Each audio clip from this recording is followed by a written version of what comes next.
Hi ಎಲ್ಲರಿಗೂ ನಮಸ್ಕಾರ. ಚಾಣಕ್ಯ ಕ್ರಾಂತಿ ಯೂಟ್ಯೂಬ್ ಚಾನೆಲ್ಗೆ ಎಲ್ಲರಿಗೂ ಸ್ವಾಗತ.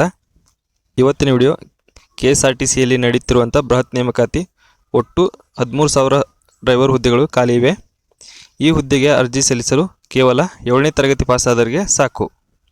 ಕರ್ನಾಟಕ ರಾಜ್ಯ ರಸ್ತೆ ಸಾರಿಗೆ ಸಂಸ್ಥೆ KSRTCಯು ಭರ್ಜರಿ ಉದ್ಯೋಗ ನೇಮಕಾತಿಯನ್ನು ಆರಂಭಿಸಿದೆ. ಈ ಸಂಬಂಧ ಅರ್ಹ ಅಭ್ಯರ್ಥಿಗಳಿಂದ ಅರ್ಜಿಗಳನ್ನು ಆಹ್ವಾನಿಸಲಾಗಿದೆ. ಸರ್ಕಾರಿ ಉದ್ಯೋಗ ಪಡೆಯಲು ಇಚ್ಛಿಸುವವರು ಕೂಡಲೇ ಅರ್ಜಿ ಸಲ್ಲಿಸಿರಿ. ಕರ್ನಾಟಕ ರಾಜ್ಯ ರಸ್ತೆ ಸಾರಿಗೆ ಸಂಸ್ಥೆ KSRTCಯಲ್ಲಿ ಒಟ್ಟು 13,000ಕ್ಕೂ ಹೆಚ್ಚು ಚಾಲಕ ಹುದ್ದೆಗಳನ್ನ ನೇಮಕಾತಿ ನಡೆಸಲಿದೆ. ಇದರ ನೇಮಕಾತಿಗೆ ನಿರ್ಧರಿಸಿರುವ ಸಾರಿಗೆ ಇಲಾಖೆ ಶೀಘ್ರವೇ ಭರ್ತಿ ಮಾಡಿಕೊಳ್ಳಲಿದೆ. ಈ ನೇಮಕಾತಿಯ ಕುರಿತು ಸಾರಿಗೆ ಸಚಿವರಾದ ಶ್ರೀ ರಾಮಲಿಂಗಾರೆಡ್ಡಿ ಅವರು ತಿಳಿಸಿದ್ದಾರೆ. ಸದ್ಯ ಖಾಲಿ ಇರುವ KSRTC ಬಸ್ ಚಾಲಕರ ಹುದ್ದೆಗಳನ್ನು ಆಯಾ ಬಸ್ ಡಿಪೋಗಳು ಗುತ್ತಿಗೆ ಆಧಾರದಲ್ಲಿ ನೇಮಕಾತಿ ಮಾಡಿಕೊಳ್ಳಲು ಪ್ರಕಟಣೆ ಹೊರಡಿಸಿದೆ. ಅಂದರೆ ಈ ಹುದ್ದೆಗಳು ಪರ್ಮನೆಂಟ್ ಹಾಗೂ ಗೌರ್ಮೆಂಟ್ ಅಲ್ಲ, ಇದು ಹೊರಗುತ್ತಿಗೆ ಆಧಾರದಲ್ಲಿ ನೇಮಕಾತಿ ಮಾಡಿಕೊಳ್ಳಿದ್ದಾರೆ. ಹಾಗಾದರೆ ಎಲ್ಲೆಲ್ಲಿ KSRTC ಹುದ್ದೆಗಳನ್ನು ಭರ್ತಿ ಮಾಡಿಕೊಳ್ಳಲಾಗುತ್ತದೆ ಎಂದು ಇಲ್ಲಿ ತಿಳಿಯೋಣ. ನೇಮಕಾತಿಯ ಪೂರ್ಣ ವಿವರ. ನೇಮಕಾತಿ ಮಾಡಿಕೊಳ್ಳುವಂಥ ಸಂಸ್ಥೆ ಯಾವುದಂದರೆ KSRTC ಹಾಗೂ ಹುದ್ದೆ ಹೆಸರು ಚಾಲಕ ಹುದ್ದೆಗಳು. ಇವು ಹೊರಗುತ್ತಿಗೆ ಆಧಾರದಲ್ಲಿವೆ. ಈ ಚಾಲಕ ಹುದ್ದೆಗಳು ಯಾವುದೇ ಗೌರ್ಮೆಂಟ್ ಹಾಗೂ ಪರ್ಮನೆಂಟ್ ಅಲ್ಲ, ಇವು ಹೊರಗುತ್ತಿಗೆ ಆಧಾರದಲ್ಲಿ ತೆಗೆದುಕೊಳ್ತಾ ಇದ್ದಾರೆ. ಒಟ್ಟು ಹುದ್ದೆ 13,000. ಉದ್ಯೋಗ ಮಾಡುವಂಥ ಸ್ಥಳಗಳು ಯಾವ್ಯಾವೆಂದರೆ ಬೆಂಗಳೂರು, ರಾಮನಗರ, ಆನೇಕಲ್ಲು ಹಾಗೂ ಇತರೆ ಕಡೆ. ಮಾಸಿಕ ವೇತನ ಎಷ್ಟಂದರೆ 23,700 ರೂಪಾಯಿ ಇರುತ್ತದೆ. ಹಾಗೆ PF ಮತ್ತು ESI ಸೌಲಭ್ಯ ಕೂಡ ಇರಲಿದೆ.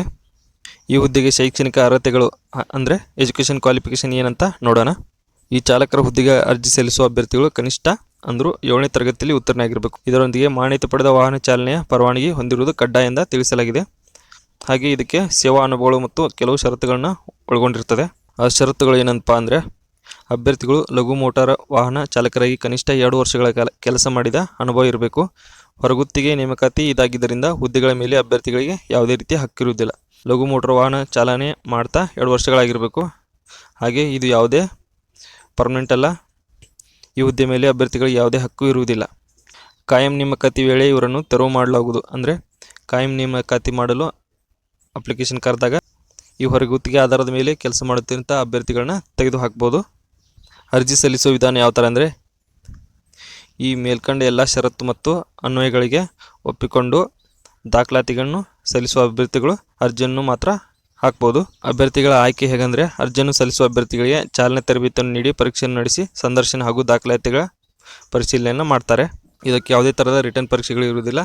ಬದಲಾಗಿ ಡ್ರೈವಿಂಗ್ ಟೆಸ್ಟನ್ನು ಮಾಡ್ತಾರೆ, ಹಾಗೆ ಸಂದರ್ಶನವನ್ನು ಮಾಡ್ತಾರೆ, ಹಾಗೆ ಮೂಲ ದಾಖಲಾತಿಗಳನ್ನು ಕೂಡ ಪರಿಶೀಲನೆ ಮಾಡ್ತಾರೆ. ಈ ನೇಮಕಾತಿ ಕುರಿತು ಹೆಚ್ಚಿನ ಮಾಹಿತಿ ಸಂಪರ್ಕ ಪಡೆಯಲು ರಾಮನಗರ ಮತ್ತು ಆನೇಕಲ್ KSRTC ಡಿಪೋಗಳ ಕೆಳಗೆ ನಂಬರ್ ಮೆನ್ಷನ್ ಮಾಡಿದರೆ, ಹಾಗೆ ಚಾಮರಾಜನಗರ KSRTCಯಲ್ಲಿ 2 ನಂಬರ್ಗಳನ್ನ ಮೆನ್ಷನ್ ಮಾಡಲಾಗಿದೆ. ಇಲ್ಲಿಗೆ ಕರೆ ಮಾಡಿ ನಿಮ್ಮ ಅನುಮಾನಗಳನ್ನ ಬಗೆಹರಿಸಿಕೊಳ್ಬೋದು.